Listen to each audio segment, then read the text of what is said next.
Gimana nih kabarnya? Semoga selalu sehat ya.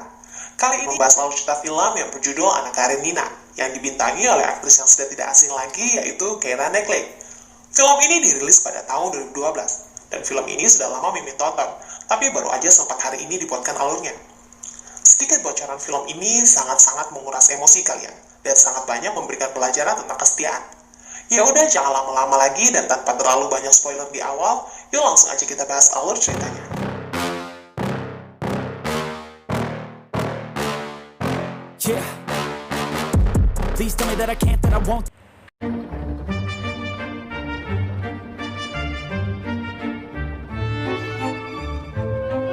Di awal scene kita akan diperlihatkan dengan seorang pria bangsawan yang bernama Steffi dan istrinya yang bernama Dolly. Meskipun dari luar keluarga mereka tampak bahagia, namun kenyataannya saat ini mereka sedang cekcok dalam urusan rumah tangganya. Hal itu disebabkan karena sang suami main serong dengan pelayan yang bekerja di rumahnya, sehingga sang istri terlihat marah besar kepada sang suami. Di scene lainnya kita akan dikenalkan dengan wanita cantik dan elegan yang bernama Anna Karenina dan sang suami yang bernama Alexei. Suatu hari Anna meminta izin pada sang suami yang merupakan seorang bangsawan untuk pergi menghadiri acara undangan perjodohan anak dari sahabatnya, sekaligus mengunjungi sang kakak yang berada di Moskow, yang ternyata kepergiannya tersebut bertujuan untuk menyelamatkan pernikahan Steffi dan Dolly yang kita lihat di scene awal tadi. Suaminya pun lantas menolak dengan tegas maksud Anna untuk menyatukan kembali hubungan sang kakak yang telah menyelingkuhi istrinya berkali-kali, karena menurutnya tidak maaf untuk orang-orang yang suka berselingkuh, apalagi dengan sengaja melakukan hal tersebut berkali-kali. Namun tetap saja, Anna bersikukuh pergi karena ingin menyelamatkan keluarga sang kakak. But sin has a price. You may be sure of that. Keesokan harinya di perjalanan menuju Moskow, Anna bertemu dan berkenalan dengan seorang wanita yang juga merupakan seorang bangsawan. Dan di sela-sela perbincangan mereka, wanita itu bercerita bahwa tujuannya pergi ke Moskow untuk menemui putranya yang sudah lama tidak ditemuinya. Dan hal tersebut berbanding terbalik dengan Anna. Dirinya berkata bahwa kepergiannya kali ini adalah kali pertamanya ia meninggalkan putranya. Sehingga Anna pun langsung teringat dengan sang anak yang sempat menghalanginya pergi. Dikarenakan hari-harinya hanya sang ibu yang selalu ada waktu untuknya, sedangkan sang ayah selalu sibuk dengan urusan bisnis dan politiknya, yang membuat Anna seketika sedih jika mengingatnya.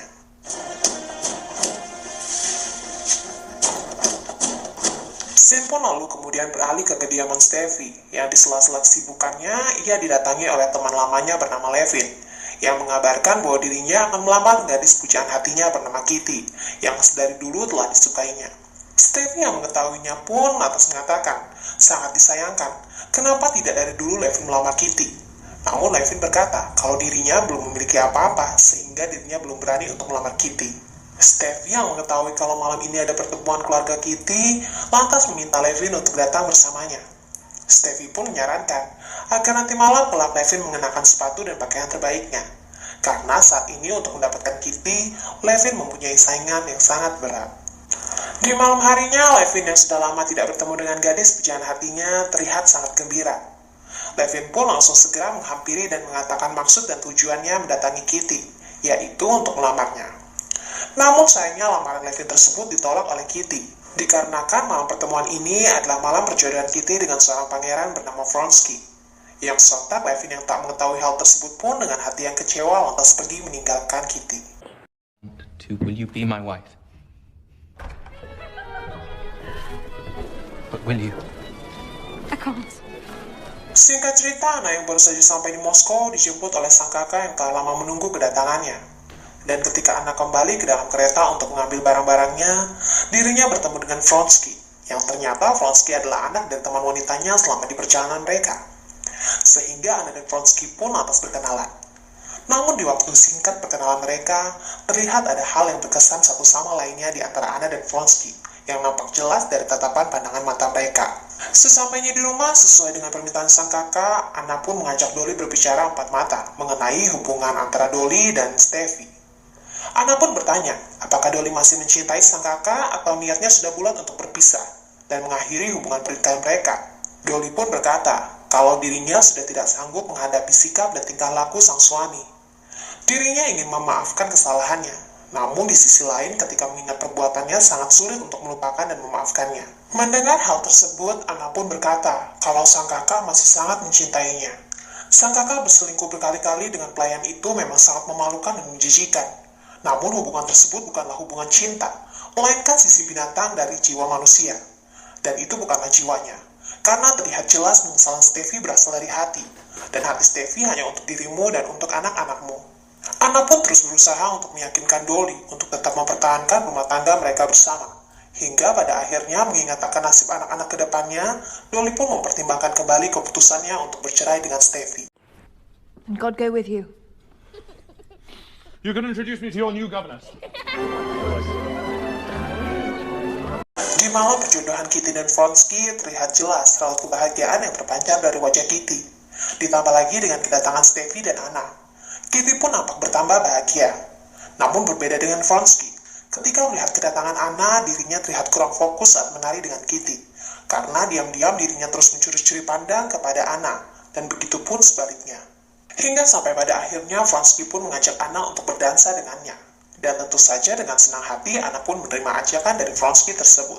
Dan di saat mereka sedang berdansa, tatapan dan kedekatan Anna dengan Vronsky saat berdansa seketika membuat Kitty dan para hadirin yang lainnya menatap sinis kepada mereka.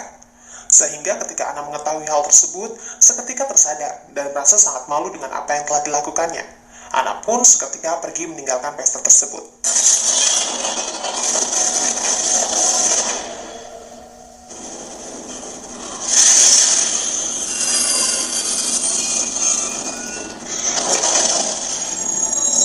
Namun di pemberhentian kereta selanjutnya, Anna masih disusul saja oleh Vronsky, yang secara terang-terangan mengungkapkan perasaan hatinya kepada Anna. Anna yang tahu hal tersebut adalah sesuatu yang salah, lantas meminta pada Vronsky untuk kembali pulang ke pelukan Kitty dan melupakannya.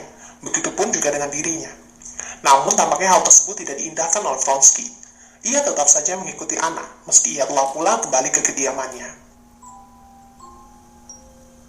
Anna yang sudah berada di kediamannya bersama sang suami dan anaknya masih saja belum bisa menghapus perasaannya terhadap Vronsky. Ditambah lagi dengan Vronsky yang selalu ada dimanapun Anna berada, yang semakin membuat Anna sulit untuk melupakannya. Hingga pada akhirnya dengan segala usaha yang telah dilakukan Vronsky pun, ia berhasil mendapatkan hati Anna, sehingga membuat Anna menjadi lupa diri dan menjalani hubungan terlarangnya dengan Vronsky. Ia bahkan lupa statusnya yang merupakan seorang istri dan ibu dari anaknya. Di kediaman Anna, sang suami yang mendengar desas-desus kedekatan sang istri dengan Vronsky mencoba memperingatkan sang istri agar tidak bermain api dan mengingkari janji pernikahan mereka di hadapan Tuhan. Bahkan sang suami pun meminta maaf kalau dirinya mungkin ada salah, sehingga Anna melakukan perbuatan tersebut. Namun Anna sudah kadung jatuh cinta dengan pria yang lebih ganteng dan lebih muda dari suaminya, terlihat tidak mengindahkan nasihat dari sang suami dan lebih memilih untuk pergi meninggalkannya. Anna dan Vronsky yang sedang dimabuk asmara bertingkah layaknya seperti sepasang kekasih yang baru saja pertama kali jatuh cinta. Mereka bahkan lupa dan tidak memikirkan perasaan orang-orang yang telah mereka tinggalkan. Anna telah meninggalkan sang suami dan anak, sedangkan Vronsky meninggalkan tunangannya. Di sisi lainnya, sang suami terlihat teramat sangat sabar menghadapi celaan dan gunjingan orang-orang terhadap sang istri. Meski ia tahu kalau sang istri telah berselingkuh, namun dirinya tetap memaafkan kesalahannya karena rasa cintanya yang begitu besar kepada Anna. She is, after all, my wife. My wife is beyond reproach. Singkat cerita, setelah beberapa bulan kemudian, Anna mengabarkan kepada Vronsky bahwa dirinya saat ini sedang hamil. Sontak saja Vronsky yang terlihat senang mendengar kabar kehamilan tersebut, lantas meminta Anna untuk segera menceraikan sang suami dan hidup berdua dengannya. Dan tentu saja Anna pun menyetujuinya. Di scene selanjutnya kita akan melihat acara pacuan kuda yang kebetulan diikuti oleh Vronsky. Anna pun terlihat juga hadir di tengah-tengah acara tersebut. Namun kehadiran Anna kali ini ternyata sudah dimata-matai oleh sang suami. Namun meski Anna mengetahuinya, dirinya tetap mengabaikan dan pura-pura tidak mengetahuinya. Dan ketika acara pacuan kuda dimulai, Anna pun terlihat gelisah melihat pertandingan tersebut dikarenakan dirinya berharap Vronsky lah yang memenangkan pertandingan kali ini. Namun di saat pertandingan berlangsung, tiba-tiba Vronsky terjatuh dari kudanya. Dan sontak saja Anna yang lepas kontrol dan lupa diri berteriak sekencang-kencangnya di hadapan penonton yang ramai. Semua mata pengunjung pun tertuju kepadanya. Bagaimana bisa seorang wanita yang sudah memiliki suami bisa mencintai pria lain? Sepulangnya dari acara pacuan kuda tersebut, Anna pun memberitahu pada sang suami tentang hubungannya dengan Vronsky memanglah benar adanya. Ia bahkan berkata kalau dirinya sangat mencintai Vronsky. Anna pun menantang sang suami untuk melakukan apa yang perlu dilakukan, Sepertinya Anna ingin sang suami menceraikannya setelah mendengar berita tersebut langsung dari dirinya. Namun hal tak terduga terjadi. Sang suami bukannya marah, tapi malah menasihati Anna. Sang suami berkata sebaiknya Anna melupakan dan meninggalkan Vronsky, agar skandal mereka tidak berlanjut. Dan mulai saat ini, lupakanlah semuanya dan berperilakulah seperti tidak ada yang terjadi. Namun karena memang Anna sudah buta hatinya, lagi-lagi ia pun pergi meninggalkan sang suami dan pergi menemui Vronsky. Di malam harinya sebelum mereka tidur, Anna pun kembali mengungkapkan kebenaran lainnya kepada sang suami. Anna mengatakan kalau dirinya telah hamil hasil dari hubungannya dengan Vronsky. Sontak saja sang suami yang mendengarnya pun seketika syok dan terdiam. Sang suami berkata, apa yang telah dia perbuat sehingga Anna melakukan hal tersebut? Anna pun hanya terdiam dan tak mampu menjawab pertanyaan yang mengiris hati dari sang suami. Waktu pun kemudian berlalu, sampai pada saat Anna yang tengah hamil besar terlihat sedang beradu argumen dengan Vronsky. Nampaknya Anna begitu kesal karena Vronsky saat ini sudah beberapa bulan tidak mengunjunginya, dengan alasan sibuk dengan pekerjaannya. Di sisi lainnya, Alexei yang mengetahui kalau sang istri sedang bertemu dengan sang kekasih pun segera pulang. Namun sesampainya di rumah, dirinya hanya bertemu dengan Anna. Karena dirinya sudah sangat frustasi dengan kelakuan sang istri, Alexei pun kemudian berkata kalau dirinya akan pergi ke Moskow dan tidak akan kembali lagi sebelum surat cerai mereka keluar. Alexei pun menambahkan kalau hak asuh anak mereka akan jatuh ke tangannya, karena Anna tidaklah pantas mengurus putra mereka.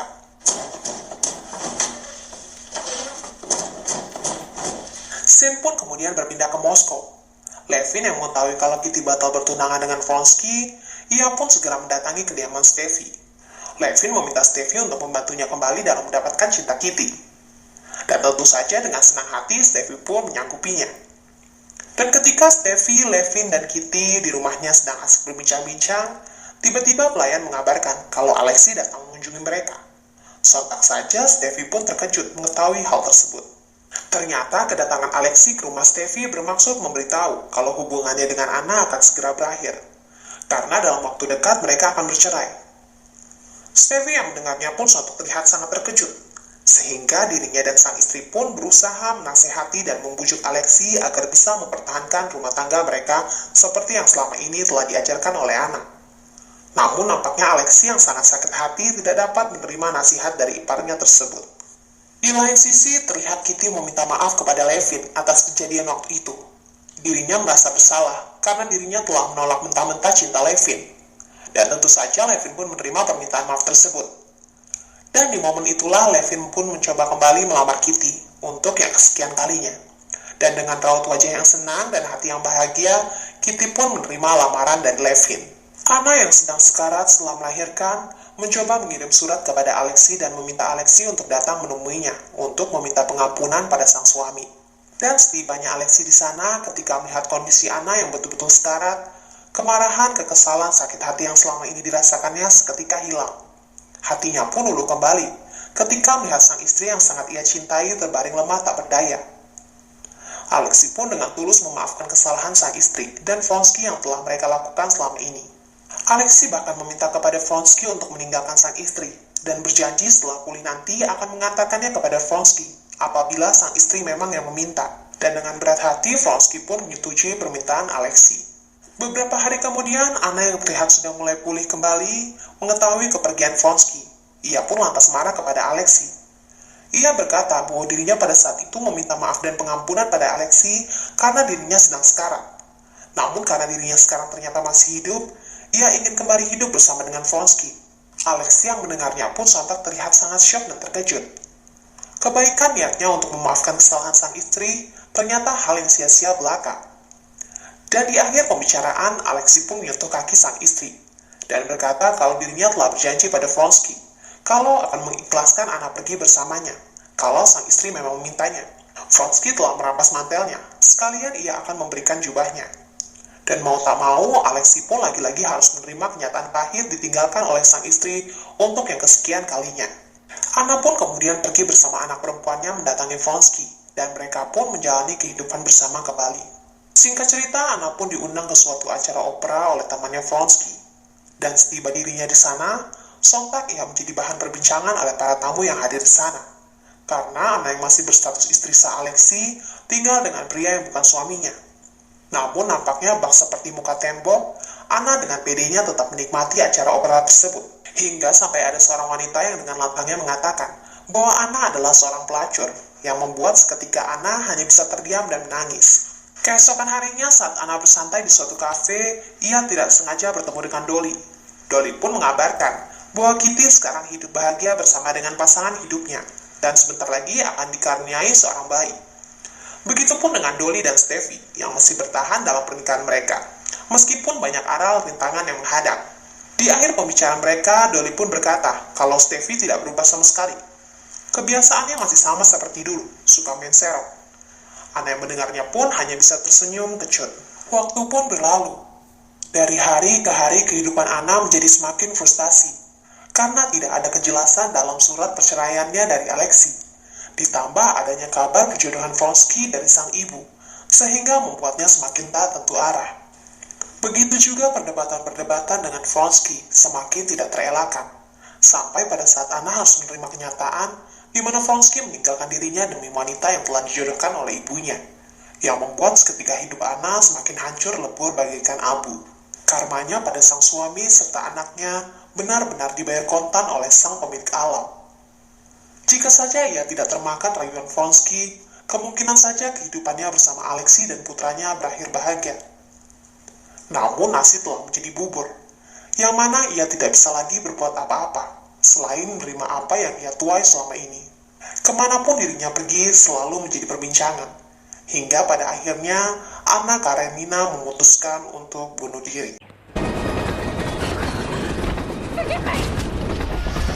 Pelajaran kali ini yang bisa kita petik, perselingkuhan adalah jalan terbesar yang akan membawa hidup kita berakhir dengan penyesalan dan kehancuran. Maka kalau hidupmu tidak mau hancur, jangan selingkuh. Tetap setialah dengan pasanganmu, asalkan pasanganmu tidak selingkuh juga. Jika kalian suka dengan film ini, silahkan kasih like ya. Dan jika kalian ada unek-unek, silahkan tulis di kolom komentar. Jangan lupa untuk tekan tombol subscribe agar kalian tidak terima kasih. Bye-bye.